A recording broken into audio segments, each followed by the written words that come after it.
Лекот за пациентите со астма и хронична белодробна болест Формотерол, познат под трговското име Фостер, од овој месец може да се подигне без дополнителна доплата со партиципација од 280 денари.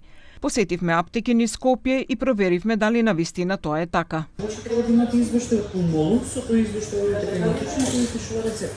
И носите копија од извештајот. И колку треба да платам за 280?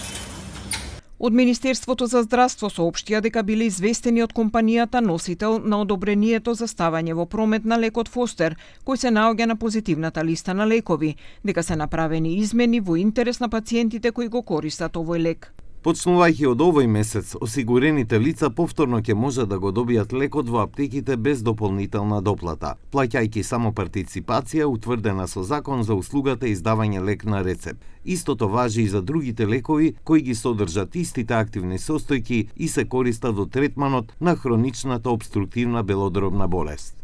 За ова пред еден месец поранешниот директор на Фондот за здравствено осигурување и сегашен министер Сашо Клековски објасни дека не сите аптеки го имаат лекот со трговското име Фостер, бидејќи малите аптеки не можат да држат скапи лекови, туку треба да се оди во аптеките што издаваат лекови на рецепт.